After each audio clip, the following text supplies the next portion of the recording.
On the 23rd of June 1944, the Russians struck Army Group Center along a front 400 kilometers wide. The entire central front from Vitebsk to Kiev stood in flames. With full-strength, well-supplied divisions heavily supported by armor, aircraft, and massive amounts of aid from the United States, the Red Army launched an attack against the exhausted German lines at Rzhev, Smolensk, and farther south. The Russians were now inflicting damage on the German army in the same manner that we had inflicted it on them in 1941 and 1942, during the periods of our great victories.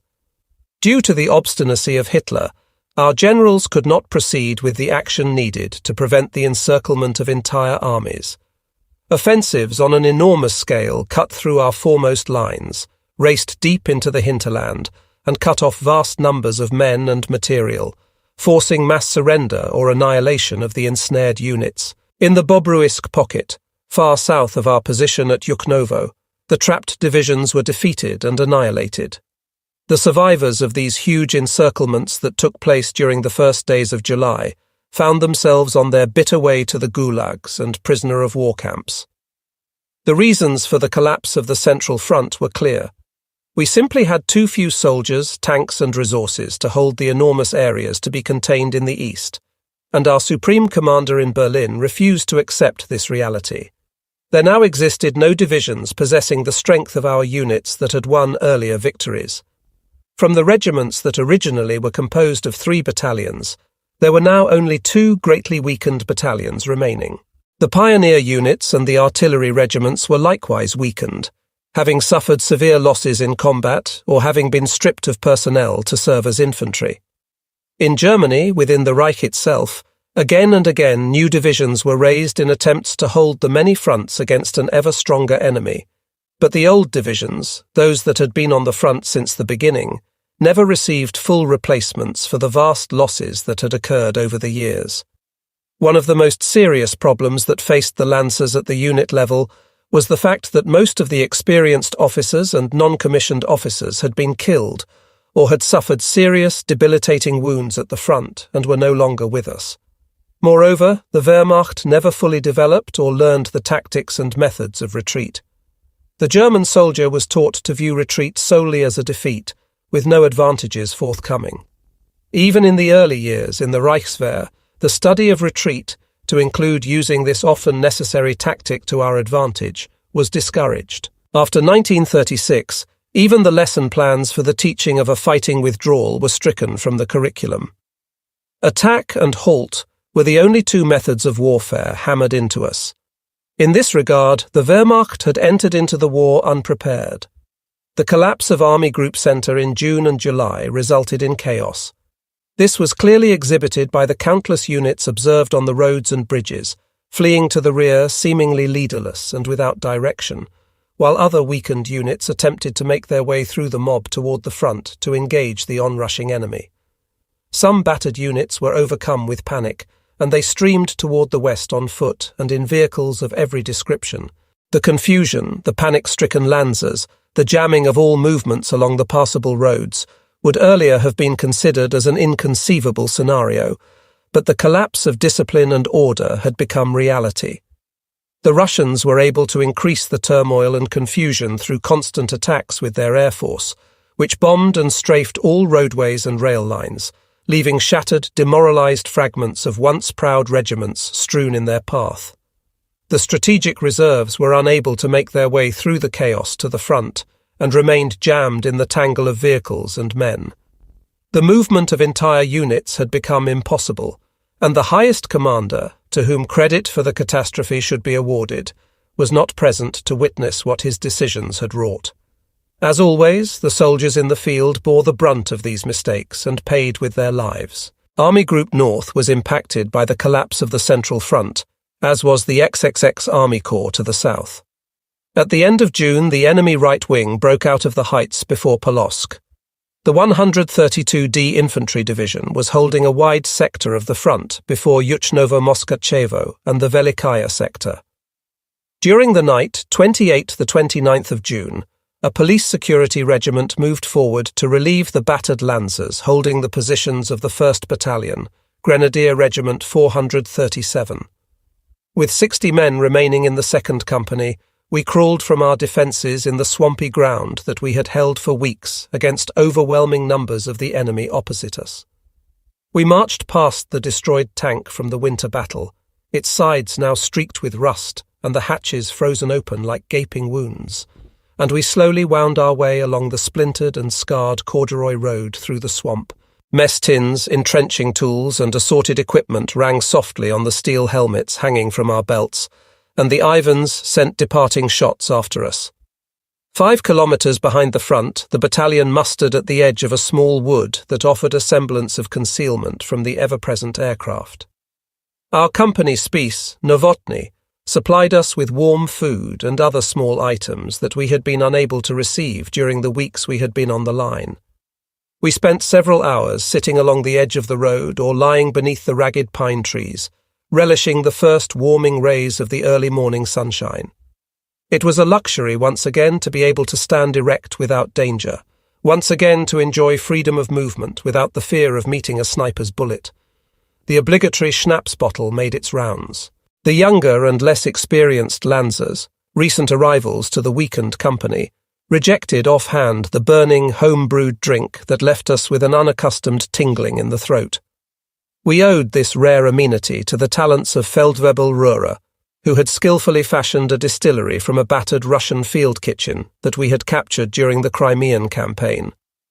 The stove had been modified for our use with a complicated tangle of copper tubing and bits of rubber fuel lines, and had been fed a diet of potatoes and rhubarb gleaned from abandoned villages or captured from partisan caches. As we passed the bottle, we felt an instinctive bond that only the survivors could know. Together we had known wind and heat, life and death. We had experienced hails of bombs and shells. We tended our wounded, buried our dead, and moved forward to the next encounter, knowing that eventually we would meet the end of our journey. Most of us owed our lives to the skill and self-sacrifice of others in our company, many of whom were no longer with us. We, the survivors, lay on the Russian soil, the smell and touch of which had become so familiar, and dozed in the summer sun. As we lay quietly in small groups, consuming the schnapps and immersed in discussion of those things not associated with war, our idyll was interrupted by the rhythmic sound of approaching horses. Sitting upright, I observed a recent arrival to the division, Oberstleutnant Katzmann, approaching with several members of the regimental staff. He reined his horse to a halt several metres from my position. Rising stiffly to my feet, I drew myself to attention and rendered a salute, greeting him as respectfully as possible under the given circumstances. "Good afternoon, Herr Oberstleutnant," I called, holding my salute. He glared at me momentarily from his position on horseback before sharply returning the salute. "Lieutenant Biedermann, you are drunk," he stated loudly and emphatically. "Yes, Herr Oberstleutnant," I replied. "I am drunk." As I remained standing, perhaps unsteadily at attention, the staff officer began to upbraid me for my condition. After several long seconds of a stern tirade, I noticed Feldwebel Pinnoff rise to his feet and approach our location. With a long, glowing cigar hanging from one corner of his mouth, he marched forward. "What is going on here?" he abruptly demanded, his normally clear and precise demeanour obviously affected by the abundant quantity of schnapps consumed by the roadside. "No one talks to our lieutenant like this." He suddenly brushed past me and approached the mounted Oberstleutnant, exclaiming, "We don't let anyone treat our lieutenant like a recruit." I desperately moved forward in an attempt to grasp him by the shoulder to stop his verbal assault, and Katzmann sat upright in the saddle with indignation, alternately shifting his glare from me to the oncoming Feldwebel. Before I could stop him, and before Katzmann could utter a sharply worded reply, Pinnoff had grasped the reins of the mount's halter at the bit. Quickly leaning over as if to speak softly to the horse, he pulled the large animal toward him as he held tightly to the halter. Suddenly the lit cigar touched the sensitive muzzle of Katzmann's mount, and the horse exploded into action. Rearing sharply and flailing wildly with iron-shod forefeet, the horse tore itself loose from Pinnoff's grasp and rose into the air. Taken completely by surprise, the Oberstleutnant tumbled backward from the saddle, landing in the sandy soil so common to all Russian roadsides. A lancer dashed forward and seized the panic-stricken animal by the reins. Others moved to assist the officer to his feet. Brushing aside their offers of assistance, Katzman struggled to his feet and recovered his frightened horse. Glaring at me for several seconds, he turned and regained his mount before abruptly turning and riding past our now silent, horrified ranks, followed by his escort. The remaining portions of schnapps were collected by the Gefreiters to be traded for candy and cigarettes. A sizable amount of forbidden firewater made its way to Favoli, Aina, Binau, and the various company commanders, where it was consumed in quantity. So generous were some of our company members in distributing the surplus that eventually the source of this breach of regulations was traced, and I received a verbal reprimand from the regimental commander. I did not hear another word concerning the roadside incident, although I waited with dreadful expectation to be summoned for disciplinary action. It is likely that Oberstleutnant Katzman, though short-tempered and often tactless in his resolution of certain situations, was fully aware that to make an issue of the incident would have served no positive purpose under the given circumstances. The company commanders were called to battalion headquarters to be briefed on our current situation by Hauptmann Schmalfeld, the battalion commander. He solemnly advised us that farther to the south the enemy had broken through our front, and we were assigned to protect the open flank of Army Group North from the massive Russian forces pouring past us toward the west. The battalion was hurriedly loaded into transports, and we were driven south over roads choking with dust. By late afternoon, we had already relocated south of Duna. Following a short pause to organize the battalion, we advanced toward the south before dismounting from the vehicles. The Lancers prepared for action, securing chin straps to their steel helmets, checking canteens of water, ensuring that magazines were fully loaded and that weapons were once again functioning faultlessly. Canvas sacks of hand grenades were distributed, and the infantrymen shared the burden of reserve machine gun ammunition. Suddenly, a Kubelwagen sped by our position, and from the front passenger seat of the vehicle, Oberstleutnant Katzman called above the clatter of the Volkswagen's air-cooled engine, "Lieutenant Biedermann, now show us what you can do." I brought my hand to the rim of my helmet in acknowledgement as he disappeared in a cloud of dust. We struck south without artillery support, penetrated the blocking fire of a Soviet howitzer battery, and shortly thereafter came under a concentrated mortar barrage, but miraculously we suffered no casualties. I led the company forward at a run, and as we cleared a small rise, we suddenly found ourselves on a road occupied by Russian engineers, busily engaged in laying box mines in the evening twilight. The Russians scrambled for cover while opening fire with submachine guns in an attempt to protect themselves, but the detachment was raked by a machine gun burst Aigner fired from the hip. The enemy attempted to scatter, and we took 2 pony carts and a truck under fire with our small arms and hand grenades. Within seconds, the incident was over, and the guns had fallen silent. We immediately began searching the corpses strewn in the road, and in the passenger seat of the bullet-riddled truck, I found a dying Russian colonel. I searched for and quickly located his blood-spattered map case in the last light of the sunset, and along with bars of sweet-smelling soap and papyrossi cigarette packages, I uncovered the documents and maps. Stuffing the contents back into the leather case, I slung it over my shoulder and rallied the Lancers, who were engaged in searching the pony carts for additional material. Of more importance to the hungry grenadiers for the moment, they had discovered several pasteboard boxes marked in English in black stenciled letters, and they enthusiastically stuffed their pockets and bread bags with the tinned meat found in the containers. The intelligence officer of the division later confirmed that the documents found on the fatally wounded colonel had revealed the detailed battle plans for the Third White Russian Front, and from the maps, the main points of penetration against our defences could be determined. The documents also outlined a new system of attack to be implemented against us. The attacks would be opened by a heavy artillery barrage, followed closely by a low-angle blocking fire on the flanks of a corridor. Following closely within the 2 walls of bursting shells, in an area often no greater than 100 metres wide, tanks and infantry would advance. The enemy was again adopting our tactics. We deprived the enemy the use of the road for the remainder of the night, and the next morning we again moved toward the south and arrived at the location of an abandoned Soviet howitzer battery position. Dozens of spent shells lay scattered among piles of empty and discarded tins marked Oscar Mayer, Chicago. Our sister battalion was simultaneously fighting toward the south. Through the barrages from this Russian battery they had sustained heavy losses, and the battalion commander, Major Schnepf, his adjutant, Lieutenant von der Stein, and many others had fallen. With this attacking movement, we had thrust ourselves 30 kilometers within the open flank of the Russian army, whose units in this area were targeted directly toward part of our homeland, the Baltic Sea and East Prussia. "Onward to Berlin," was the watchword of the Soviets. "Father Stalin has commanded, and the Patriotic Front storms westward to destroy the hated German invaders. To the west must you attack, to avenge your fatherland, the land of the workers and farmers. The women of the enemy will be yours. There flows water from the walls, and you can wash yourselves and drink from porcelain containers."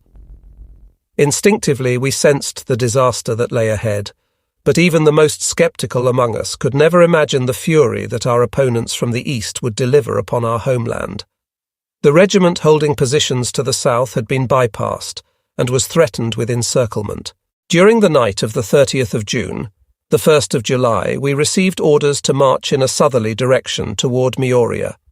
The battalion was divided into two groups, with 2 rifle companies, an alarm company, 2 self-propelled flak guns, and a heavy anti-tank gun. I was assigned as a group leader under the command of Battle Group Ambrosius. Oberst Ambrosius had recently been the commander of the NCO school in Riga, and one recent afternoon he had simply been pulled from there with his staff and students and thrown into battle. This front, like so many others we had experienced, could be only thinly defended, and even then defence was limited to specific, strategically important sectors. Our battle group was assigned to defend a sector approximately 2 kilometres in length. I positioned the anti-tank gun and the 20 mm flak guns on our left flank to cover the road that led through our positions to the southeast. The remaining area had to be defended by the rifle companies. 4 heavy machine guns and 2 80mm mortars reinforced the right wing. With the rising sun, the Russians probed our positions in company strength. In the early afternoon, heavy artillery rounds began to fall in our sector, and we soon found ourselves under a torrent of shells that abated only when the enemy attempted to penetrate our positions again. We clung to our line through the 4th of July, when the Russians plunged through the positions south of our right flank. The 1st Company, holding our southern sector, was compelled to counterattack in an attempt to close the penetration, and the company commander was among those killed in this action. At 1400, our radio fell silent. We were no longer able to establish contact with Oberst Ambrosius and his staff of academy instructors in Memoir. A reconnaissance platoon from my old company was dispatched in the direction of our right flank in an attempt to contact them, and they returned only to report that they had observed the town to be occupied by Russians. Our battle group continued to hold its positions, despite the repeated Russian attempts to break through the left sector with infantry reinforced with armour.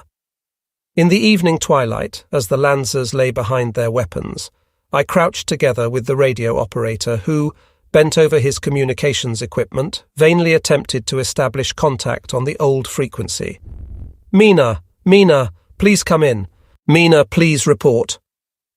As darkness settled over us, I received instructions, relayed through the forward observers of a 150 mm artillery unit, to pull back 5 kilometres north-northwest. We feverishly organised for the withdrawal, and under cover of night we abandoned our positions. Leading the way was one of our self-propelled flaks, the chassis piled high with members of the rifle company. The remainder of the rifle company followed with the anti-tank gun, the additional flak, and, bringing up the rear, the other 2 companies. I joined the rear guard with 2 groups from the 2nd Company. The concise orders had demanded that we withdraw at exactly 8 p.m., without leaving a rear guard in the positions. Prior to our movement, more fire was exchanged, with infantry weapons and the 2 heavy machine guns firing tracers into the darkness. As we departed, the Russian mortar platoons fired sporadic salvos that impacted behind us. They received no reply. We followed a trail through a thickly wooded area that eventually turned north. Just prior to 2200, we arrived at the eastern outskirts of a burning village. The forward element came to a halt, and I hurried forward. After assessing the situation, we realized that we were now encircled, and that we had no time to lose if we were to survive. From our location, we could observe the village swarming with Russians, silhouetted against the fires that illuminated the area in a ghastly light. Near the edge of the forest, about 100 meters from the first burning house, I stood next to the gunner of the 20mm. Aigner had rested his machine gun across the fender of the vehicle and was prepared to fire. The remainder of our group remained behind us, hidden in the shadows of the forest. After a moment's hesitation, we moved forward and passed the village to the east, the flames from burning huts sending ghostly shadows among the trees. Despite the grinding of the engine that powered the self-propelled flak, we remained unnoticed as we left the Russians behind us and eventually arrived at a forest-covered swamp. In the dim glow of a field lamp, I could see that my map outlined the northern edge of the swamp, beyond which was only a blank quadrant, void of the information we now required. Nevertheless, I realized that even this poorly executed map exhibited more information than many of our units would have had of the area. We proceeded through the forest until we entered a small clearing in the canopy of thick trees. From a small rise, I looked toward the north and northwest, and at approximately 10 kilometers distance it was possible to observe a number of flares hanging silently in the sky. Russian aircraft had released them in preparation for a bombing run. There were the front lines. That must be our target as well. I advised the men of our objective, and we moved on through the darkness.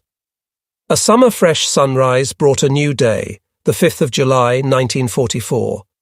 The first morning rays danced on the meadows and wheat fields of a softly undulating landscape as we departed the perimeter of the forest. Barely 100 meters distant, a hill came into view, on which was perched a primitive wooden shed. I cautiously approached the structure with the point element, intending to brief my second-in-command of our next movement. Barely 30 meters from us, a tall Russian major suddenly sprang from the waist-high wheat with a drawn pistol and shouted in broken German, "Surrender, Fritz! You're surrounded!" For only a heartbeat the air remained still, and without warning a burst from Feldwebel Ushakow's submachine gun soared across the major's breast. The air instantly filled with the roar of gunfire. Russian submachine guns fired on us from almost point-blank range. Hand grenades from both sides detonated around us, and we attempted to return fire while lying on the open ground. Still concealed in the forest barely 100 meters behind us, and yet unseen by the Russians, the first 20mm flak opened fire, the rounds snapping viciously through the air above our heads. We could clearly see the tiny clouds of grey smoke as they exploded in the field before us. The second 20mm was soon brought into action, and taken by surprise by this overwhelming firepower that had suddenly surfaced in their midst, approximately 100 Russians fled before us to take cover in a protecting depression. The rifle companies swarmed to the right and left of the road, plunging forward through the green stalks of wheat. With the flak guns and the anti-tank gun in tow rumbling along the road, we pushed frantically toward the north. The seriousness of our situation, made desperate by our short-lived firefight, was apparent to every member of our group. I shouted over my shoulder to the men hurrying behind me, "Whoever wants to surrender can stay here. The rest of us will break through." There was no need to glance back toward our rear to know that no one remained behind as we urgently hurried on. In the early afternoon, we arrived near a settlement situated on a small rise that commanded the area. Dismissing the possibility that the village was occupied by the enemy, I prayed that from this location it was only a few kilometers to the Duna, where our lines would be. The settlement was defended with two aging but still formidable T-26 tanks, which, belching clouds of black smoke, maneuvered to meet us with swinging turrets as we neared. Exhibiting great skill and bravery, Feldwebel Binau managed to get close enough to destroy one of them with a shaped charge. One of our flak guns received a direct hit in the engine, and I crouched alongside the smoking chassis, while the gunner continued hammering with uninterrupted fire at the enemy, a crimson stream of blood running from the sleeve of his tunic. The second Russian tank ground to a halt, and as the crew attempted to abandon the vehicle, they tumbled to the ground under a hail of our small arms fire. We rose from our positions and stormed into the village, screams erupting from our throats as we opened fire and threw hand grenades into the cottages. A machine gunner barely 20 years old received a shoulder wound. Pausing long enough to grab the MG-42, I yelled for him to make his way toward the anti-tank gun so that they could take him aboard the self-propelled vehicle. Firing from the hip, I sprinted ahead with the others, and we broke through to the opposite side of the village. We plunged ahead, leaving the burning dwellings behind us, and we soon arrived at the next settlement. There were no Soviet soldiers to be seen, but the inhabitants had everything prepared to welcome their liberation by the Red Army. We were suddenly among them before they were able to recognize our ragged uniforms and camouflage-bedecked helmets, and they were leaning from the doorways and windows of the huts, cheering and waving bits of white and red cloth. The women had prepared to greet their liberators with bowls of sweet cream, and the excited children stood nearby with wooden spoons. Horrified, they suddenly realized that the heavily armed arrivals were not members of the Red Army, but were the enemy. Exhausted, hungry, and in torn uniforms caked with mud and sweat, we quickly downed the food and drink intended for our antagonists, otherwise ignoring the terrified inhabitants. As the sun descended on the horizon, we made our way closer toward our objective. Suddenly, from our right flank, we received a burst of machine gun fire that snapped harmlessly overhead, and in the distance along the edge of the road, we could make out the distinctive helmets of a heavy machine gun crew crouching low behind their weapon. Our hearts pounding with elation, we drew cautiously nearer, calling to them in German. As we neared, they gazed at us with wide-eyed astonishment. While attempting the breakthrough back to our lines, the men of the rifle companies had requisitioned or captured pony carts into which the machine guns and wounded were now loaded. Some of the men were marching barefooted, their worn-out boots hanging across the backs of the horses. The uniforms were in tatters, white bandages stained with red-brown standing out starkly as a testament to the battles we had fought. The exhausted group entered the positions of the Oberst, who had been assigned to defend Memoir. Surrounded by officers of his staff, he stood in an immaculate uniform next to a table at a small crossroads. A tent had been erected in the background. On legs trembling with weariness, I reported the return of my unit. A large map was spread on the table, and I attempted to show him our route of retreat. For 3 days and nights we had been constantly on the move, without a moment's rest, and my eyelids grew heavy as I directed him across the map. Suddenly and without warning, the colonel began roaring at me in a manner such that I had not heard since the war school. I became instantly wide awake. As he berated me for my appearance and bearing, I found myself resisting the urge to toss the table and the map at him and the surrounding officers, some of whom were glaring at me grimly. Others appeared to suffer embarrassment at the outburst. He ended the tirade by requesting that I remove my dirty finger from his map and to use a twig of grass if needed for briefing him on our route. I ended the briefing abruptly and wordlessly departed their gracious company as quickly as possible.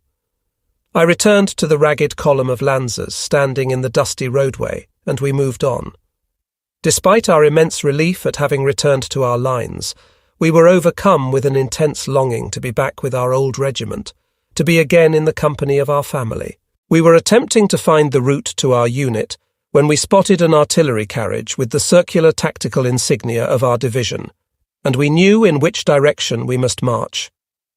The following morning, the 6th of July, we occupied a security line in the area of Druya, and in the course of the next several days we shifted our positions to cover a line 10 kilometers south of Malinovka.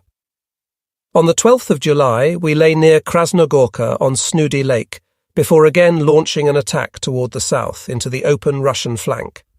This attack from 13 to the 19th of July carried us to Strusto Lake and Dundeel near Plusy. On the 12th of July, the regiment was situated 50 kilometers southeast of Dunaburg, before a terrain feature that offered an excellent field of fire for our antagonists. I was with the 2nd Company in a depression that could be taken under fire from the nearby Soviet positions. During daylight hours, we could barely show our heads from the muddy holes we had dug without drawing enemy mortar and small arms fire. We repeatedly requested artillery and assault gun support, as without this reinforcement it would be next to impossible to ever silence the guns that terrorized us. We were acutely aware that even to attempt to do so would result in disaster. Oberst Sepp Drechsel came to our rescue with Regiment 436. He had been given the assignment to close the gap between our division and our southern neighbour southwest of Plousy. To my immense relief, Uncle Sepp assumed leadership of both regiments, and with 2 assault guns at his disposal, the experienced commander pushed deep into the enemy flank. Following this action, we were able to storm the heights from our low-lying positions, overrun the Soviet positions, and push far to the south in the direction of Strustow Lake. This action afforded the Army Command a temporary and short-lived respite, as a major part of the right wing of Army Group North, which a few days previously had been fighting on the western heights before Polotsk, could be withdrawn to a less threatened area. For his initiative and action taken in stabilizing the situation on the southern wing, Oberst Drechsel was awarded the Knight's Cross, which he most highly deserved. On the 29th of July, we moved to Aknista. We maintained our positions for a week, during which time Hauptmann Schmalfeld was killed, and I assumed command of the battalion. We were then ordered south, and the long columns of ragged Lancers wound their way to Stockmannshof in the Duna bridgehead. Here we remained, holding a thin line for almost 2 weeks before moving again, back toward the north and crossing the Duna over a wooden pontoon bridge. Following our crossing of the river, we attacked toward the north near Ergli. On the 20th of July 1944, Count Klaus von Stauffenberg placed his bomb in the headquarters of the Führer to destroy the Brown dictator. Repercussions of this assassination attempt, the attentat of the supreme commander of the German Wehrmacht and the greatest warlord of all time, were felt even on our foremost lines of the Eastern Front. Our decimated companies had been engaged in constant battle since the 30th of June 1944. The opportunity to sleep, to close our eyes and momentarily escape the horror, came by the hour, by the minute, by the second. We remained drained and exhausted. The environment had ravaged the Lancers physically and psychologically. The front demanded that each individual fight to survive from minute to hour. Then, in addition to the adversity and losses we were experiencing, came the news of the assassination attempt. Simple words cannot express the thoughts we held at the news of the attempt on the life of Hitler. For years we had continued to fight bitterly for the survival of our homes and our families. But as the rumours of the actual situation in our homeland increased, combined with the exhortations of the political leaders far from the guns, we began to further question the integrity of our leadership in Berlin.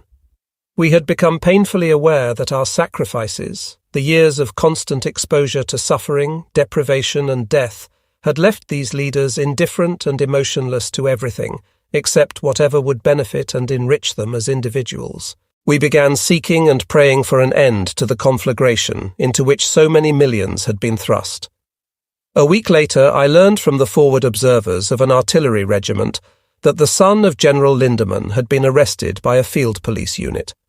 He had been assigned to an artillery regiment of the 132d Infantry Division, and when the news of the failed attempt on Hitler was announced, he was supposedly overheard saying, "Too bad that he isn't dead." He had then been denounced by one of his own men. It was confirmed that General Lindemann, our former commander, was a member of the resistance group, and it is highly likely that the arrest of his son was the result of the so-called Sippenverhaftung that was carried out zealously and without mercy by the men of the party.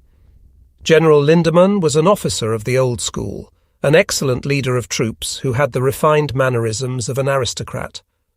While serving as division commander, he had gone to great lengths to ensure that his troops received the best available care, and he had exhibited the most meticulous professionalism throughout the offences at Feodosia, Kerch and Sevastopol.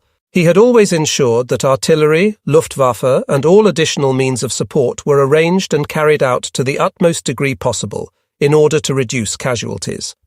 Several times during the fighting at Gaitolovo, he had risked his reputation and career by insisting that a delay or a rescheduling of an attack be implemented, in the face of much opposition from the higher command, after a careful study of the situation. This may have cost General Lindemann some prestige in Berlin. However, it certainly reduced the number of casualties that might have been incurred while ensuring the same successful results. It was also while under his command that the great Soviet offensives at Smyrdinia and Lake Ladoga were broken. And now it was revealed to us that General Lindemann was a member of a resistance group. From that moment, all reason for self-sacrifice, for loyalty to the country and to the National Socialist government, all the reasons with which we were constantly imbued for making the sacrifices on the front would be forever in question. This one act, more than any other factor, revealed to us that the war was lost. The knowledge that a number of our most talented and trusted military leaders would attempt to kill our head of state, albeit a ruthless dictator, proved to us that militarily we could not win against the massed, combined might of the Allies. The one remaining factor that steeled us to fight ever harder was the knowledge that our Soviet enemy would show no commitment to civility or to the common laws of humanity should they invade our homeland. The other outcome of the attempt on the Führer's life was that it could not be denied, regardless of the lengths taken in justification, that Hitler, the one-time idol of millions, became in the eyes of many nothing more than a dictator in brown who would take any sadistic and brutal measures against his political opponents. Our own commanders in the field, to whom we entrusted our lives and who controlled our destiny, fell among the ranks of his victims as well. In the eyes of the soldiers, the aura of the Führer was destroyed. The explosives placed by Oberst Count von Stauffenberg did not kill the dictator, but the act undermined, if it did not destroy, the idolatry that had been so carefully instilled and nurtured by the government throughout our youth. For some time there had been National Socialist political officers assigned to military units. In the previous months and years, hardly anyone within the ranks on the front had taken them seriously. In the beginning, they were usually experienced, trusted veterans of the frontline units who, because of serious wounds, were no longer able physically to serve in the lines. Nevertheless, as the fortunes of the war began to turn, it became apparent to us that they increasingly came to resemble their counterparts in the Red Army, and they came to be known among the Lancers as Politruks. Following the 20th of July assassination attempt, the military salute was changed. The traditional salute, universally recognized as bringing the hand to the cap visor or rim of the steel helmet, was now forbidden. Reichsmarschall Hermann Göring, the highest-ranking military officer of our nation, deemed the Nazi Party salute as more appropriate for demonstrating the loyalty of the Wehrmacht to the ruling system. This party salute, the thrusting of an outstretched right arm forward, was observed with contempt and resentment by soldiers who honoured military tradition, and the order was taken as an insult by those who valued high standards and character. Indeed, in the eyes of the soldiers, the mandated use of this salute served to implicate them, to identify the soldiers with those enthusiastic members of the party who had developed a talent for sitting out the war at home, and it represented those who were now to be held in such contempt. Even prior to this order, within the military environment, this salute had been regarded as ridiculous and impractical. Following the order, it was not uncommon to observe entire companies carrying their mess tins in their right hands to avoid being compelled to demonstrate their loyalty to the party. In view of the circumstances we were facing on the front, our concern for the politics of the attentat was short-lived. The average soldier on the front was so immersed in the difficulties of survival that little time was spent on brooding over its consequences. In later years, among circles of friends, we revealed to one another that the entire affair caused not a tear to be shed among us. Any sympathy for politicians, regardless of the situation, had been eliminated through years of deprivation and suffering on the front, and during the endless months and years of captivity that followed. Above all, however, we were bound to our duty by the oath we had sworn as soldiers of Germany, to swear, with weapons in hand, to defend our country even to the sacrifice of our lives. Not even a change in command or policy could free us from this oath. The attentat was not necessarily considered by the soldier to be a betrayal, as through the natural course of events on the front, we had come to place our loyalty with our own, and thus differentiated between the armed forces and the brown-clad leaders in Berlin. It was 15 years later that I learned the story behind the death of our general, who, in my mind, had served as an extremely brave and talented division commander, a fine officer, and an unforgettable leader in the memories of those who knew and served under him. The report of what had occurred was generously provided to me by the general's son and his widow, who had received the information in a letter from Frau Dr. Charlotte Pommer of the Staatskrankenhaus in Berlin. The general had taken refuge in the home of an architect in Berlin, a deed for which both the man and his wife paid with their lives. The government of the Reich had placed a bounty of 500,000 Reichsmarks for information leading to his capture, and the Gestapo was set in pursuit. According to the former German Red Cross nurse Gertrude Lux, General Lindemann had been shot by one of the Gestapo officials who brought him to the State Police Hospital, Berlin NW 40, Scharnhorststrasse 13, on the 3rd of September 1944. This particular official wore a ring bearing the initials AT or TA. She was informed that these security service officials, while serving under the direction of Kriminalrat Sade, had entered the residence on Reichskanzlerplatz in which General Lindemann was hiding. After their arrival, the general managed to lock himself in a room on the uppermost floor and then attempted to climb out the window onto the roof. The Gestapo official managed to kick in part of the door and quickly fired 2 shots toward the figure as he was attempting to climb through the window. At this point, the general obviously collapsed, and the official then asked if he had been hit, to which Lindemann replied, "Yes, I think twice." At 14:30, the general was brought to the hospital with a gunshot wound in his abdomen and a flesh wound in his upper thigh. The hospital staff was instructed to care for the wounds he had received during his arrest, and the handling of the patient was classified as top secret and was to be dealt with accordingly. While preparations were being made to care for his wounds, he took a seat on a stool and was then placed on an operating table where his right wrist was secured. He expressed concern about the binding of his hand, and it was explained to him that the precaution was normal procedure prior to surgery. An anesthesia was then intravenously administered, and as he slipped into unconsciousness, the general spoke in a loud voice, "I am General Lindemann. I am innocent. I am dying for Germany. Please greet my wife." The operation, which lasted 100 minutes, revealed that the colon had been penetrated twice, causing poisonous leakage that later infected his internal organs. The flesh wound in his upper thigh was tended as well. Following the operation, he was taken to room 116 of the surgical unit, where 2 Gestapo officials remained constantly on watch. While he was still under narcosis, both his hands were bound to either side of the bed. It was then arranged that an interrogation would take place when his condition would permit, and he was strong enough to withstand questioning. On the following day, the condition of the patient was much improved. The night nurse Gertrude Lux explained to the SD officials that the patient could not receive proper care as long as his hands remained bound, and managed to convince them to free the bonds during the morning and evening washing, which lasted for approximately an hour and a half. On the 4th of September, it was attempted through Frau Alexandra Roloff and Dr. Maria Dahlen to notify the relatives of the patient's status. On the 5th of September, the bonds were removed from his wrists, and a post-operative examination revealed that peritonitis had set in, which made any immediate interrogation inadvisable. Despite the seriousness of his wound, his circulation and blood pressure remained relatively acceptable. During the numerous air raid warnings with which Berlin was plagued at this time, he was removed from his room and taken to the operations bunker, and he noticed that the SD official went to lengths to ensure that he was always taken to a very safe area, probably as much for the security of the SD personnel as for the security of the general. One time, when the SD guard momentarily left his charge alone with the nurse to relieve himself, General Lindemann asked her, "Nurse Gertrude, how is the situation at the front?" In view of the recent events, the nurse was unsure of how to respond to this curious question and hesitantly asked, "Aren't you aware of what is happening to you?"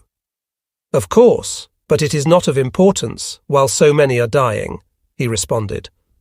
On another occasion, he thanked her for caring for him and mentioned that he had 2 sons at the front. The isolated peritonitis developed into a general abdominal infection, and the general's condition began to worsen. On the 11th of September, a blood transfusion was ordered. At noon of the same day, the Gestapo personnel received a phone call to warn them that a plan to free the general could be in progress.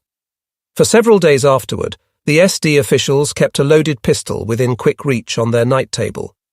On the 13th of September, Professor Hoche, Chief Surgeon of State Hospitals, examined the patient in the surgical ward. When he introduced himself, General Lindemann simply closed his eyes and did not reply. The professor opened the wound and drained an abscess without administering anesthesia. The general did not speak or utter a sound during or after the examination. Following the examination, Professor Hoche contacted Kriminalrat Sader by telephone and explained to him that the condition of the patient was serious and that an interrogation must be conducted as soon as possible if they wished to gain any information at all from him. Following this conversation, Dr. Charlotte Pommer contacted Dr. Tietze, the director of the internal section of the hospital. It was decided that the patient would be given a large dose of Pantopon rather than the regular hourly application of circulatory medicine during the night. This decision was never put into effect, as approximately 1/2 hour later, more Gestapo officials appeared and interrogated the general for a period of approximately 2 hours. On the evening of the 13th of September, news of his arrest was broadcast over the radio networks, and the next morning the incident first appeared in the newspapers. On the afternoon of the 21st of September, he was interrogated once again for a short period of time, and on that evening his condition worsened considerably. At approximately 0300, the 22nd of September, his blood pressure dropped, and about 2 hours and 15 minutes later, he lost consciousness, never to awaken. Throughout his interrogation and during his internment at the hospital, he never expressed any outward sign of physical pain. After his death, his body was confiscated by the Gestapo, and his last resting place remains unknown. During the days of July and August, we became specialists in withdrawal and retreat, despite our lack of formal training in the practice of this art. The old Gefreiters thoroughly fulfilled their roles as the backbone of the battalions. Split up into small combat units, we were no longer routinely assigned to our own division, but were constantly shifted from unit to unit with seemingly little planning or organization. We became in large part reliant on our own ingenuity for supply and support, and we learned that any given situation was likely to change without warning. Earlier, it had been standard procedure to establish a proper supply and support organization whenever new positions were occupied, which would involve the prepositioning of ordnance and rations for all personnel, including a systematic plan for caring for the wounded. With the breakdown of the standard order of battle, such systematic planning was no longer possible, and we found it increasingly necessary to provide for ourselves without expecting or relying on support from the higher command. We had developed a sensitive, self-reliant intelligence network that could inform us of the general conditions of our front. On a large scale, the lack of mail deliveries for an extended period of time became a sure sign that another major catastrophe had occurred. From our frontline positions, it was not always possible to discern what might have been occurring several kilometers distant from our location. But as battle-hardened veterans, the Lancers could quickly assess the situation around them and instinctively become aware of impending disaster. From a distance, we could hear the heavy artillery barrages as the enemy prepared to strike a sector of the front, and from the far-off gunfire and the customary sound of throbbing engines and grinding of tracks associated with heavy armour, we could determine a breakthrough on our right or left flank, thus giving us only a few precious minutes hastily to prepare a withdrawal, the order for which would inevitably arrive at the last possible moment. In the early morning hours, I arrived at our new defence sector in the area of Dunaburg, and set about establishing our defensive line and briefing the remains of the battle group and the 1st Battalion, Regiment 437. I was assisted by several NCOs and Obergefreiters. Several hundred metres behind our position, we located a storage depot where a supply Feldwebel was guarding a large cache of provisions that had not yet been transferred farther to the rear. We asked him if we could be permitted to draw some of the supplies for the use of the Lancers, and carefully advised him that within a few hours, this very location would become the front lines. adding that from our experience, the first mortar rounds would begin falling around midday. He replied that he would be more than willing to open his depot to us, as we still had sufficient time to distribute the goods to the combat troops, but added that he had been instructed to wait for a relief column to evacuate what he admitted were immense stores of flour, liquor, and cigarettes. I immediately reported the situation to the battle group headquarters and requested instructions regarding the supply depot, but I received no decision or orders concerning the supplies. Meanwhile, our second company had begun arriving to occupy their positions before the depot, and word of the riches waiting to be taken spread like wildfire among the troops. The commander of the second company neared with his entourage of Lancers. As the supply Feldwebel hedged and hesitated, platoons of infantrymen began approaching in bleached, ragged uniforms and battered camouflaged helmets shielding their unshaven, sunburned faces. The dirty grey-green columns came onward, battle-weary, with grenades in their belts, submachine guns swinging at their hips. The machine gunners appeared with long belts of linked 7.92 ammunition gleaming in the sun and anti-tank rockets slung over their shoulders. The Feldwebel suddenly seemed to realize the full seriousness of the situation. The front was coming to him. He immediately leaped into his vehicle and disappeared toward the rear in a cloud of dust, abandoning the depot and its entire contents to us.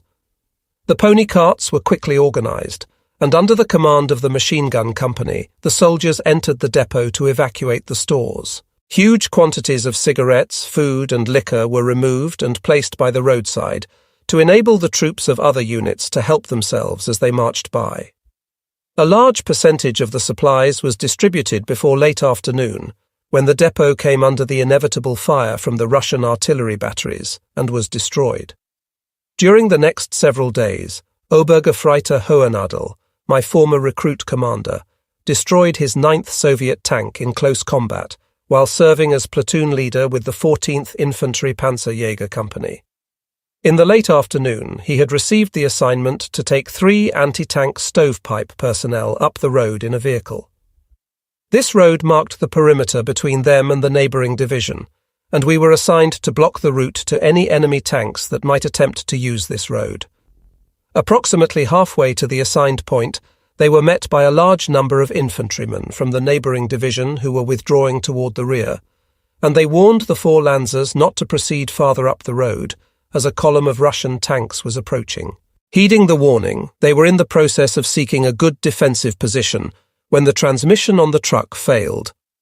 With 2 of the men accompanying him, Hohenadel proceeded forward on foot. Rounding a curve in the road, they suddenly found themselves facing a number of Russian tanks a few hundred yards distant. In the evening dusk, the Obergefreiter could see that the tanks were piled high with heavily armed infantrymen, and the Lancers immediately dove into a hedge near the roadside, praying that they had not been seen. As the column neared, the Gefreiter with one of the stovepipes shouldered his weapon, took careful aim at the first tank, and scored a direct hit.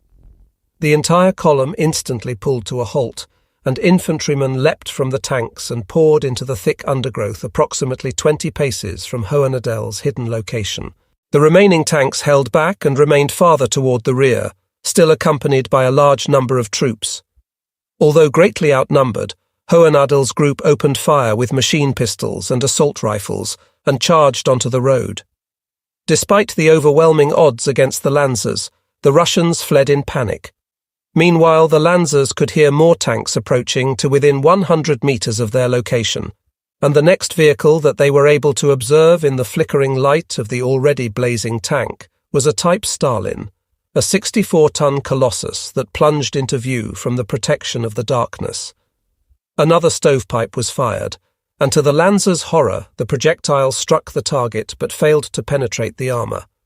Luckily, the tank halted, shifted into reverse, and retreated into the darkness. Hohenadel followed close behind with a Panzerfaust, after observing that the infantry had abandoned the vehicle when it had received the first hit. Making his way to within a few meters of the enemy vehicle, he fired the Panzerfaust at point-blank range. The head of the projectile penetrated the thick steel wall and detonated within the tank. It quickly began to burn, and explosions from the fuel and ammunition soon followed. A number of our own infantrymen arrived to reinforce the group, and they held the road until the following morning. This allowed enough time for the engineers to destroy an important bridge behind the tiny force, and with that move, the enemy's attempt to drive a wedge between our two divisions along this road failed. Midsummer 1944. During the fighting south of Drissa, we attempted to link up with Army Group Centre's 3rd Panzer Army, with a drive that took us 30 kilometers over the Duna. Despite all efforts, this attempt was in vain. On the 10th of July, a gap 25 kilometers wide was torn between our Army Group North and the devastated Army Group Centre. In the Bobruisk pocket, the Red Army destroyed 20 German divisions. This catastrophe could only be compared to the destruction of the 6th Army at Stalingrad. But the German propaganda machinery made little mention of the disaster, other than to attempt to convince the population that this ignominious defeat was in reality a victory of sorts, even though with this enemy offensive, thousands of Germany's soldiers on the Eastern Front had fallen. Following this great victory against Army Group Centre, the Soviet Army held a triumphal march in Moscow. Later, while incarcerated as a prisoner of war, I met a number of the soldiers of this debacle who had survived and had experienced the subsequent march into captivity. The German survivors, those who had managed to remain alive following the surrender, were transported to Moscow. Many had died from thirst and exhaustion on the long journey, or, unable to continue due to wounds or sickness, had been summarily shot where they collapsed during the endless march. Eventually, the prisoners were collected in massive camps near Moscow in preparation for the victory procession. In order to strengthen the starving prisoners for the ordeal, they were fed a ration of grease-laden soup, which they devoured ravenously. In rows of 24 abreast, they were then compelled to file through Moscow. They marched past the Soviet generals on reviewing stands. The city population lined the streets by the thousands. The Allied embassy personnel and dignitaries were present as honorary guests, and the victory march was captured on film by journalists from all corners of the globe. After weeks of deprivation, the digestive systems of the prisoners were no longer tolerant of the fare rationed to them, and during the march through the city, the ragged columns became stricken with acute diarrhea, which served to weaken them to an even greater extent. Thousands of the Wojna plennies were unable to control their tortured bowels throughout the victory parade, and later in the United States a film was released showing the filth of the fascist invaders being cleaned from the streets of Moscow as an example of the agony of defeat. During ancient times, it was common for the victorious forces to parade their prisoners through Rome or Carthage. The prisoners would become slaves of the victors, but there was nevertheless often a semblance of protection through laws and basic rights. In the 20th century, prisoners were often afforded little or no protection in any form, and remained free game for the victors. One could beat them, work them to death, shoot them, or simply let them starve. It was widely accepted within the ranks of those fighting in the East that death on the battlefield was preferable to an unknown destiny in a Soviet prisoner of war camp. This mentality often played a role in the many acts of bravery demonstrated by individuals or entire units. During the closing days of the war, it was not at all uncommon for entire companies, battalions, and battle groups to fight to the last man, the survivors going into captivity only when ammunition was exhausted and wounds were too grave to allow further resistance. In July, a massive force of 29 Russian infantry divisions and an armoured corps of the 1st Baltic and 3rd White Russian Front pushed through the gap in the defences of Army Group Central and streamed westward toward the Baltic Sea. With this thrust, the fate of Army Group North, composed of 23 German divisions, was sealed. These doomed divisions, isolated and totally cut off from Germany, were later to be designated Army Group Kurland, and would hold out against overwhelming odds until the bitter end. In July 1944, the front of the army group in the south ran west of Schaulen to Mittau. The Soviets succeeded in pushing 20 divisions through this line, and on the 29th of July they arrived at Tukum and were then standing on the Baltic Sea. Although the German divisions fought bitterly at Aknista, on the Duna bridgehead at Stockmannshof, and in the area of Ergli, they were nevertheless severed from the only possible land route to Germany. In August, General Graf Strachwitz attempted to recapture Tukum behind us with his panzer group. On the 20th of August, he succeeded in taking this strategically important sector, and for the moment we breathed more easily. This victory was recognized as an overwhelming accomplishment, not only for Graf Strachwitz and his panzer crews, but also for the sailors of the cruiser Prince Eugen and escorting destroyers and torpedo boats who had bombarded the Russian positions at Tukum from the sea. On 21 and the 22nd of August, we attacked the town of Ergli with the weakened 1st Battalion of Regiment 437. Near the banks of the Oger, we captured the forward positions and assaulted the Russians through the cemetery of Ergli. We sought shelter between the gravestones as we came under mortar and artillery fire, with shrapnel hissing and smashing against the stone memorials where we lay. Knowing that to remain at this location was to invite imminent death or wounding, Volley and I fired our submachine guns on the run as we advanced with the battalion staff through the barrage. A short distance ahead, a row of underbrush offered cover, and I dodged through the grave markers toward the concealment, when suddenly from no more than 2 paces I was surprised by a set of wide eyes staring from under a round olive-coloured Russian helmet. Our eyes seemed to lock on one another's for an eternity. Instinctively I managed to shout a quick "Stoi!" and the Russian sergeant's submachine gun clattered at my feet. Volley, only a few meters distant, rapidly kicked a grenade that landed near him into the underbrush and captured a Russian private who stumbled forward, hands above his head. A cursory search of the area revealed that the sergeant had a field telephone hidden in the row of bushes, and Gefreiter Treiber from the battalion staff took it for our own use, but not before dialing the Soviet unit at the other end of the communications cable and shouting, "Fritzen here, yes," into the telephone as they came on the line. The communications wire disappeared into the undergrowth, revealing to us the direction in which we needed to advance. The Russian sergeant had been directing the mortar and artillery fire that had threatened to cut off our attack, and with his capture his unit could no longer receive information regarding our movement or position. We called in 80 mm mortar fire, as well as 150 mm artillery support from the 13th Artillery Battery on the commanding height southeast of Ergli, and behind this curtain of fire we assaulted the hill with 50 men. Volley, a former artillerist who had served with the 132d Artillery Regiment in the Crimea, established liaison between our location and 2 of our division's batteries that had taken up positions behind Ergli during the night. As a means of holding the heights against overpowering opposition, we developed a new but dangerous tactic.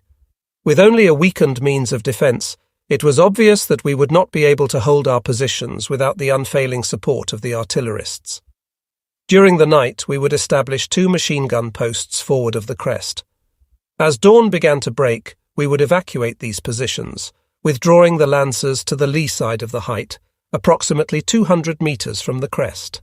Predictably, the Soviets would advance in the wake of our withdrawing units, and as soon as we observed the first Russian helmets appearing on the crest of the heights, I would order 105 mm barrages directly on our previous positions. This was unfailingly successful in driving the enemy back to their line, and in the evening light we would again occupy the positions. In this manner we were able to hold our positions on Egg Hill before Ergli for nearly 2 weeks. In the last days of August, Lieutenant Steinhardt reported to us with 80 men from the Luftwaffe as reinforcements for the battalion. They were assigned to Grenadier Regiment 438 and adjusted quickly to their new role as infantrymen, proving themselves reliable and brave fighters. Throughout this period, we maintained an excellent relationship with the regimental commander Oberst Siertz and his adjutant Hauptmann von Deimling. In the closing days of August, we were pulled back to serve as the regimental reserve to the old Ergli estate. After a long period of fighting rearguard actions, we had finally been placed under the command of our old regiment again. It was now commanded by one of the old hatchets from Regiment 436, Major Oxner. He had heard of our defence of Egg Hill, and he approached us as I and 120 men from the battalion lay resting in the churchyard of Ergli. He greeted me warmly, and with his arm about my shoulders, we spoke briefly of old times that we had both enjoyed with the regiment. It remained unsaid, but we remained fully aware that in all likelihood we were approaching our last and final battlefield. As we spoke of so many of our comrades that now lay buried in Russian soil, he paused long enough to gaze on the tattered, filthy survivors lying on the earth exhausted, and with moist eyes he suddenly turned and departed. The days of the Heldenklau descended on us. The rear support personnel were being rounded up in ever greater numbers and pressed into service as infantry.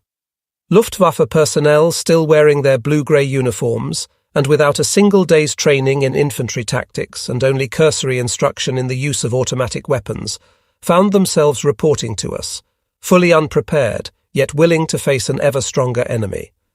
For those in the rear, far from the Russian guns, the term transferred to the infantry had taken on a new, ominous meaning. The threat of serving in the front lines, where the mortar and artillery rounds burst, where snipers considered killing the unwary as a rewarding but deadly sport, and where men slaughtered one another routinely from almost within arm's reach, was enough to make the blood run cold in the veins of many a rear echelon warrior. The phrase punitive transfer was heard among the troops more often.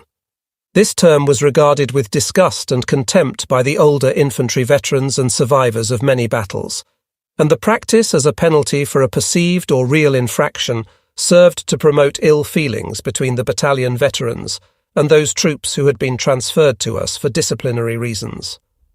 As that became more commonplace, the professional infantrymen were obliged to ask themselves if the years spent in the foremost lines, the deprivations suffered, and the horrors experienced had been regarded as nothing more than a disciplinary action. There was one Generaloberst in particular whose highly esteemed rank insignia could, in the minds of those who had personally experienced his peculiar style of leadership, only be credited to the Golden Party badge he wore, and to his philosophy of placing his loyalty to the National Socialist Party above his loyalty to the troops whose lives were entrusted to him. Generaloberst Schörner made a practice of punishing Lansers, non-commissioned officers and officers with immediate transfer to the infantry for any insignificant infraction. It was generally agreed that this high-ranking gentleman obviously understood nothing of the code of honour held by the German infantry. By sending offenders to the infantry as a form of punishment, he contributed to the degradation of the soldiers' willingness to sacrifice themselves for what they had been taught was right and just. One evening, a non-commissioned officer, trained as a weapons specialist, reported to me for duty from battalion headquarters. He informed me that he was reporting as ordered by the Generaloberst and was to be demoted in rank and placed in the foremost lines. The following day we received the punitive report carefully printed as an official document bearing the letterhead of Army Group North, signed by the Generaloberst with an oversized S as the initial for Schörner. This highly trained Feldwebel had been a precision toolmaker by profession, had attended the Army Weapons School, and as such could be considered an irreplaceable asset to his battalion. The Generaloberst, so he explained, was not concerned with how the battalion would keep its machine guns and assault rifles in repair, but with the idea that discipline must be maintained and that infractions would be severely punished. The perceived infraction had occurred when this Feldwebel was en route to a rearward weapons depot to obtain urgently needed parts for his unit's weapons. He had been riding on the running board of a regimental vehicle when he observed a high-ranking general at a crossroads, and he had dutifully leapt from the vehicle to report. He removed his pipe with his left hand and held it at his side as he rendered the customary salute. He was unable to put the pipe in his uniform pocket, as it was lit and would thus burn his tunic. As he saluted, the general demanded to be shown the item he was holding in his hand. He showed the officer with crimson and gold collar insignia his pipe, and was immediately told to toss it away. The Feldwebel then dutifully tapped the pipe against the sole of his boot and quickly stuck it into his tunic pocket, an action that would have been considered perfectly acceptable by any reasonable officer. For this grave offence he was to be punished.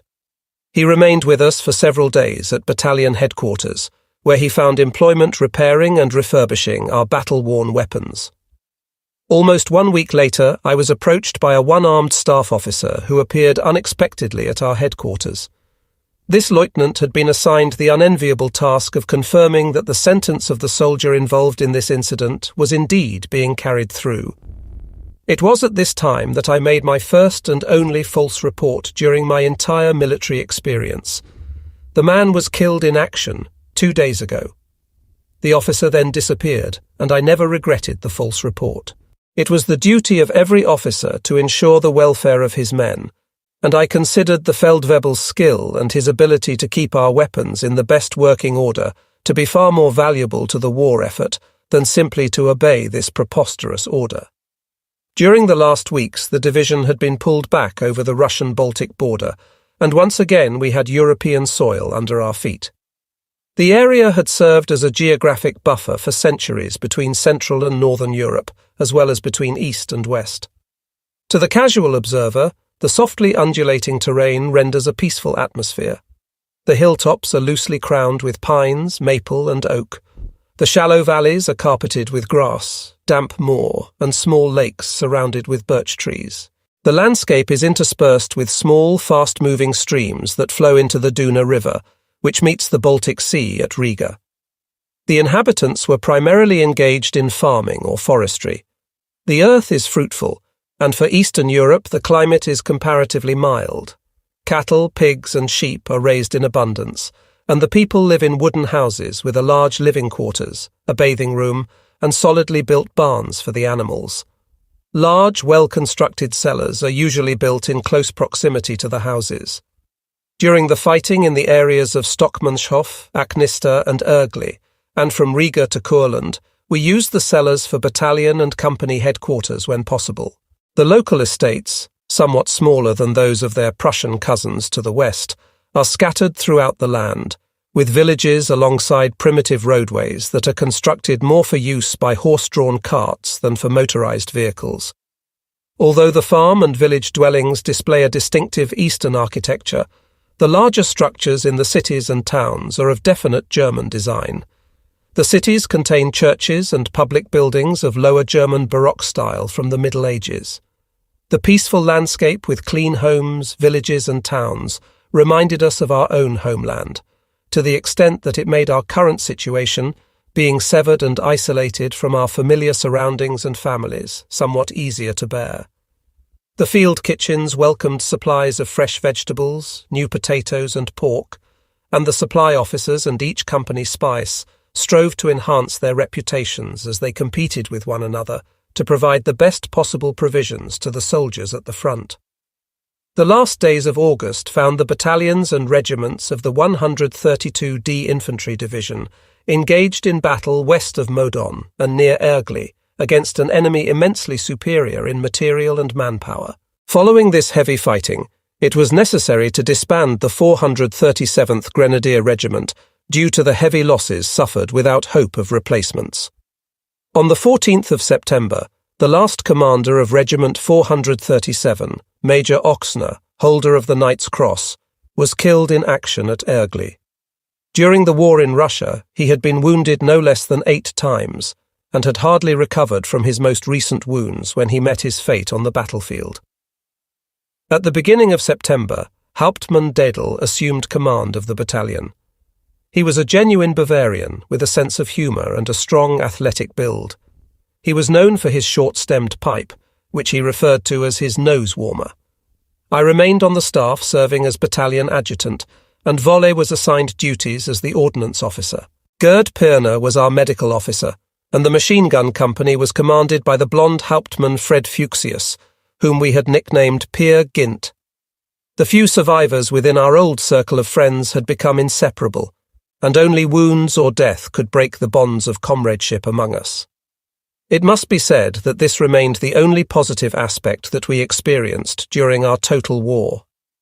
Following the dispersal of Regiment 437, the units were reassigned to the staff, to the 13th Infantry Company, to the 14th Panzerjäger Company of Grenadier Regiment 436, and to Infantry Regiment 438.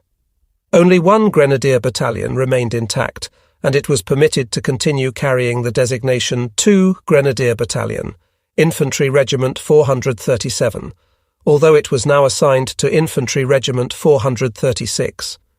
Those of us from the 437th took pride in continuing to wear our old numerical designation.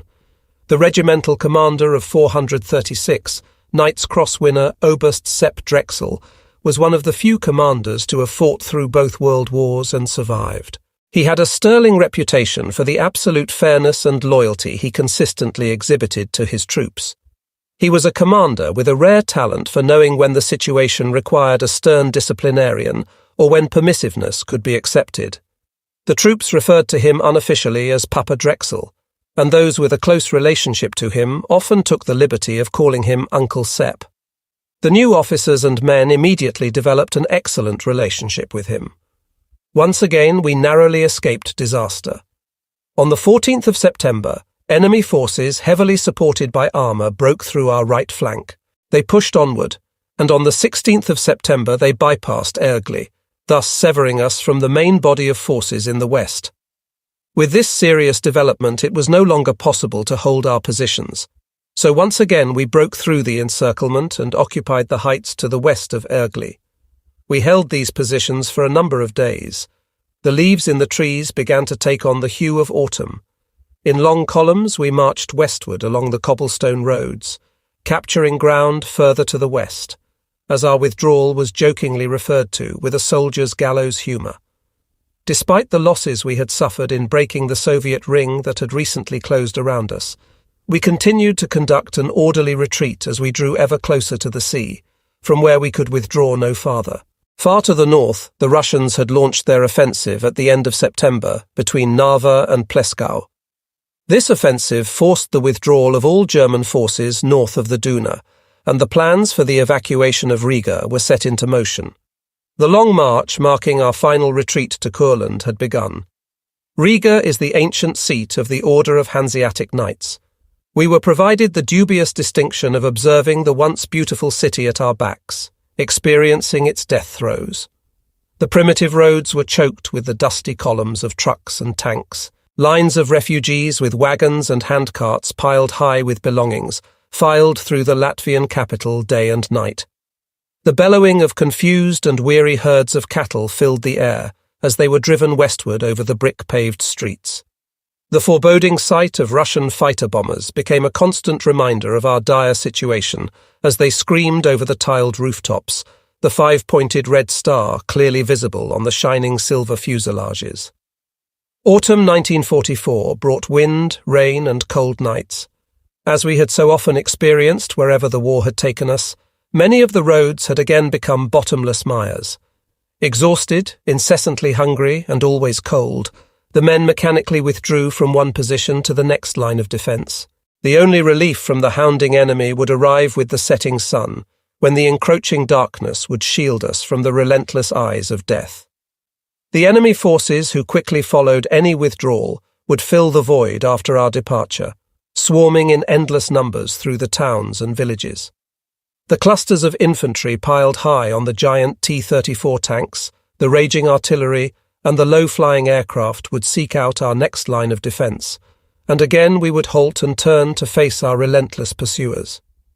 In October 1944, Operation Thunder, the final withdrawal of the German forces to Courland and the evacuation of Riga, was carefully planned by the staff of Army Group North.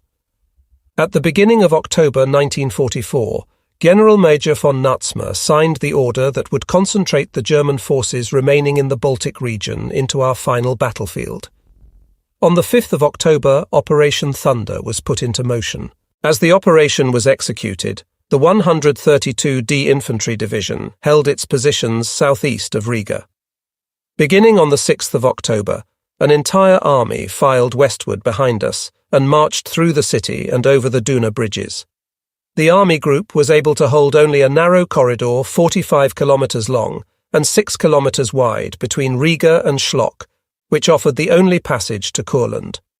All refugees and military units withdrawing before the Red Horde were compelled to cross the Duna and AA within this stretch of territory. It was necessary for 2 divisions, plus a mixture of various splintered units, to pass daily through this gauntlet, which had been within range of indirect Soviet artillery fire since the first days of October. The operation was a masterpiece in terms of planning and organization, and this planning was composed by the able General Major Frankiewicz of the 215th Infantry Division. His forces provided 1,000 officers and men for organization and control of the columns, which slowly but methodically wound their way toward Courland. Some officers from the reserve were assigned to maintain control during the evacuation, and Gustl Hickel informed me later that stringent measures were taken in an effort to maintain a flow of traffic and to save as many lives as possible. Any vehicle, regardless of whether the occupants were high-level staff officers or ragged lancers, that became disabled due to aircraft strafing or artillery barrages, or that simply had run out of fuel, was unceremoniously pushed off the road to sink into the marshes lining the roadsides. Any abandoned equipment was destroyed to deny its use to the enemy, and pony carts piled high with wounded, intermingled with civilian refugees, the flotsam of war creaked slowly toward the sea in a vain effort to escape the Red Army. Cool and sombre, the night of the 12th to 13th of October settled on the men occupying the machine gun and infantry positions in the suburbs of Riga. As a drizzling rain began to fall, the last infantrymen with our battalions, which had received the dubious distinction of serving as a rearguard, finally wound their way through the burning city. At the approach to the large Duna bridge, General Wagner, commander of the 132d Infantry Division, stood silently together with Papa Drexel. They wordlessly observed the field-grey forms filing past, the steady rhythm of worn boots on the cobblestones, broken only by the occasional clank of a rifle barrel or submachine gun against a mess tin or helmet hanging from the heavy leather field belts. The flames rising in the heart of the city from the opera house danced against a black sky, casting ghostly shadows on the grey columns treading over the ancient bridge as a once-conquering army withdrew in tatters. At exactly 0030, my column approached the Duna bridge spanning the river, which appeared black and forbidding in the night. At the head of those troops entrusted to me to guard the battalion withdrawal, I knew we represented the last forces of the German Wehrmacht to cross from east to west over the Duna in Riga.